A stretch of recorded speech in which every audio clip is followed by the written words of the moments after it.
Vous voilà de retour sur le plateau de Smartech. Vous regardez cette quotidienne qui vous parle du monde de l'innovation, de la société numérique et des startups, bien évidemment. Et j'ai le grand plaisir d'être en compagnie de deux pionniers de l'Internet. Frédéric Montagnon, cofondateur, président d'Ariani, membre de France Digital, et rejoint désormais par Patrick Robin, autre pionnier donc, de l'Internet français, qui accompagne maintenant des entrepreneurs de la tech dans leurs opérations de levée de fonds. Et vous êtes d'ailleurs venu avec Benjamin Grelier à vos côtés, directeur général de Pozos, que vous avez aidé à réussir sa levée de fonds, réaliser sa levée de fonds de 10 millions d'euros. Bonjour et bienvenue à tous les deux.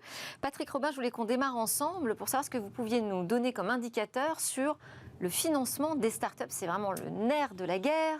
Et en ce moment, il semble que la conjoncture soit un peu tendue. Absolument. Bonjour d'abord. Effectivement, je peux apprendre à votre audience effectivement qu'aux États-Unis, ça a un petit peu chahuté ces derniers trimestres, avec une forte chute du Nasdaq, une forte chute des crypto-monnaies, et puis depuis 2 trimestres à peu près, une chute d'à peu près 50% des investissements en private equity des VC américains. Alors, si on regarde la France et si on regarde paradoxalement le premier semestre, on s'est plutôt très très bien tenu, puisqu'on a fait le meilleur semestre de toute l'histoire de la French Tech en termes d'investissement, puisqu'on a annoncé à peu près un peu plus de 9 milliards d'investissements dans les startups. Donc on se dit génial, l'Europe, la France résiste super bien, etc. Alors il faut relativiser. Ouais. Évidemment, d'abord parce qu'on sait très bien que les ondes de choc qui viennent des États-Unis mettent toujours un petit peu de temps à traverser l'Atlantique, mais aussi parce qu'il y a beaucoup de deals dans le premier semestre qui viennent aussi de Q4 2021, qui sont souvent annoncés avec un peu de retard et qui sont annoncés donc sur Q1 2022. Et on a un niveau de dépendance important en France des investisseurs outre-Atlantique ? Alors, on va en parler. Si on prend les investissements depuis quelques quarters, les investisseurs étrangers représentent un peu plus de 30% des investissements dans les startups françaises. Donc, ce qui est formidable. Je rappelle qu'il y a 6 ou 7 ans, c'était proche de zéro. Ouais. Donc, on a fait du chemin. Et donc, pour revenir à la situation actuelle, tout ne va pas si bien que ça, malheureusement. Il faut voir le verre à moitié plein ou le verre à moitié vide. C'est que, malheureusement, et je vais vous annoncer les chiffres, en fait, un peu en avant-première pour vous, de l'étude qu'on sort régulièrement chez Avolta. Donc là, sur le Q3 2022. Et Q3 2022, malheureusement, l'onde de choc est arrivée, puisqu'on est à peu près à 1,8 milliard d'investissements. Ce qui en fait un très très mauvais trimestre. Et ça représente à peu près 120 investissements, 120 opérations, ce qui est le plus mauvais trimestre depuis 2018. Pour donner un ordre de grandeur, le même trimestre l'année précédente, c'était à peu près 240, donc très important. Donc il y a effectivement une grosse chute. Une grosse chute, et quel impact ça peut avoir ? Quel est le niveau de dépendance des startups à ces financements ? Alors, il est important, évidemment. C'est ce qui est le plus difficile aujourd'hui, lever des fonds ? Oui, c'est très difficile de lever des fonds, et ça va le devenir un petit peu plus parce que les VC vont devenir encore plus exigeants qu'ils ne l'étaient. C'est-à-dire qu'avant, il fallait cocher à peu près toutes les cases. On pouvait admettre qu'il y ait 1 ou 2 cases un petit peu bancales et puis que effectivement les choses s'arrangent une fois que la levée de fonds serait faite.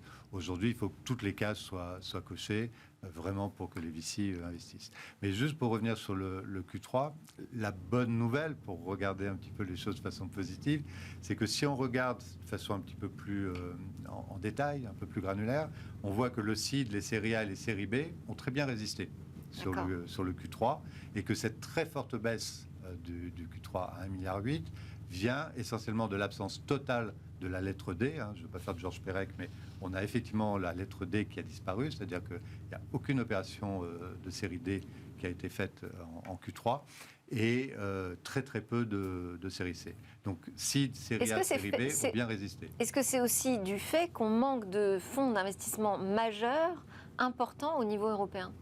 Alors ça s'est arrangé quand même, ça s'est vraiment arrangé, toute la partie growth qu'on priait pour qu'il y ait des fonds de growth il y a quelques années, quand j'étais encore vice-président de France Digital, c'était vraiment un de nos chevals de bataille, c'est effectivement qu'il y ait des fonds de growth.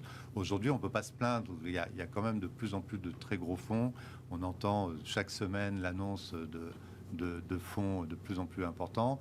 Donc là-dessus, il y a des sujets. Non, simplement, c'est que plus on se rapproche de la bourse, plus on se rapproche des IPO, et plus les investisseurs sont frileux. Ouais. Donc ils préfèrent pour l'instant investir plutôt en s'éloignant de la bourse.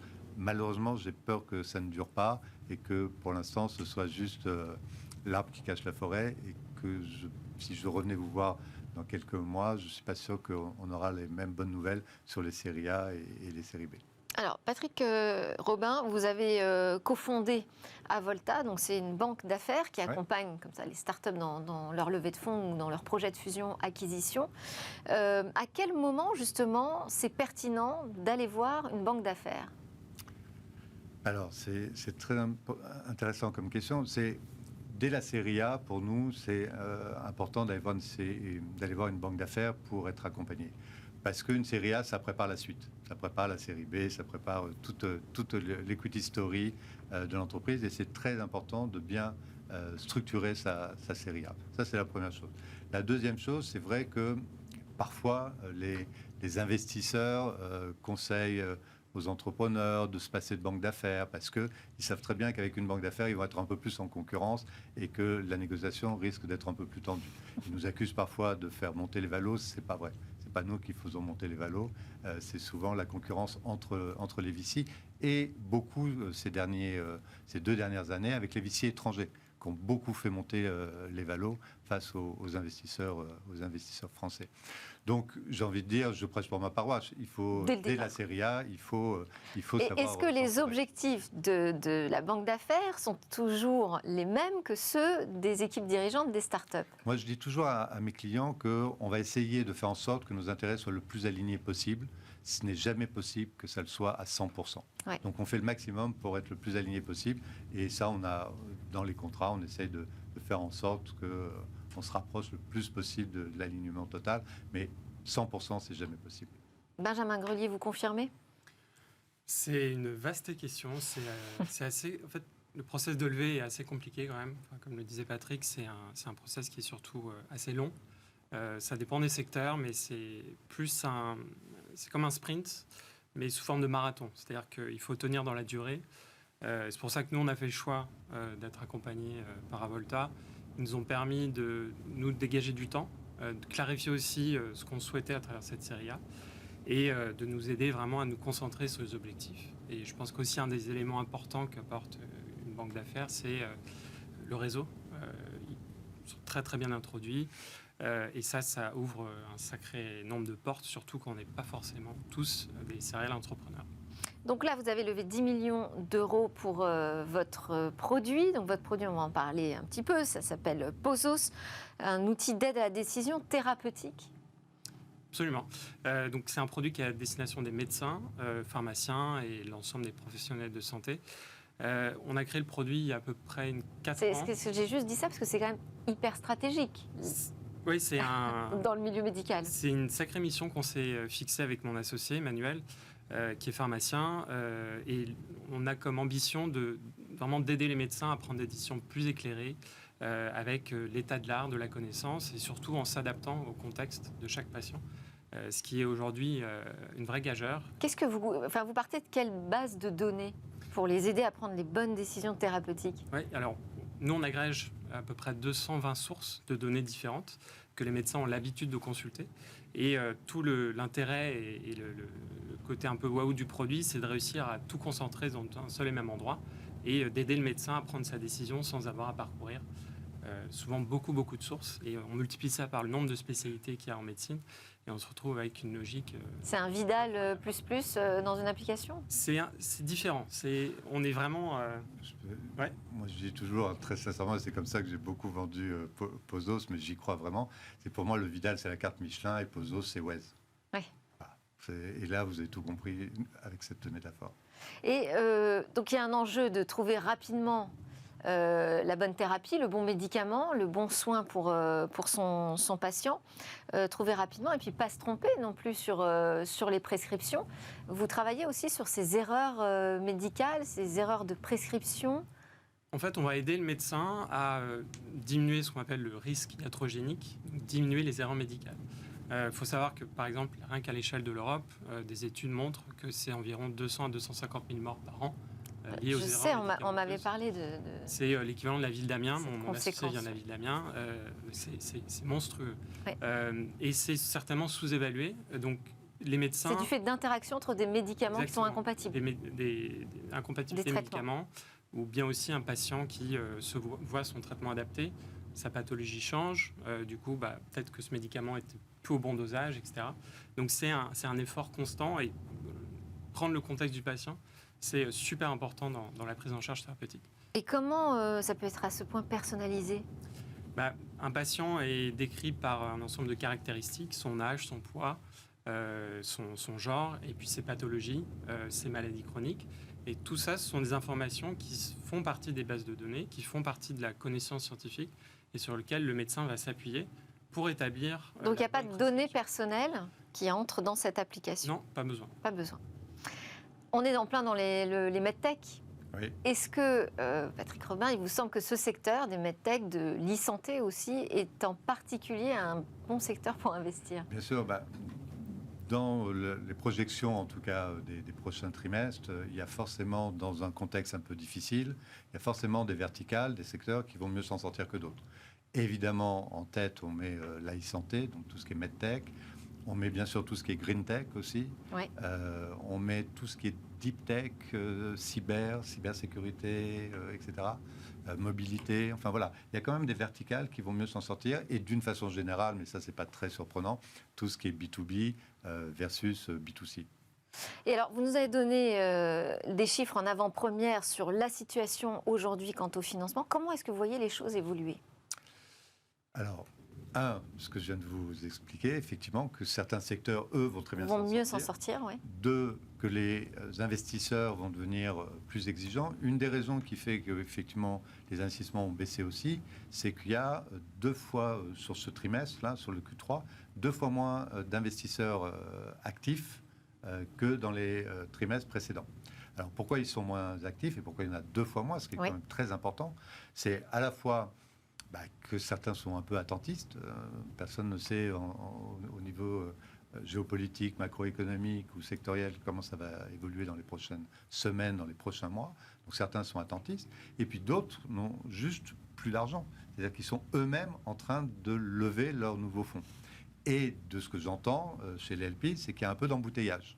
Parce qu'il y a beaucoup de fonds qui ont levé en 2018-2019, qui ont déployé très très vite, qui ont déployé en 2 ans, là où d'habitude ils auraient dû déployer peut-être en 4 ans. Et donc du coup, ils se retrouvent sur le marché très vite. Et là, il y a une sorte d'embouteillage et chacun attend un peu son tour.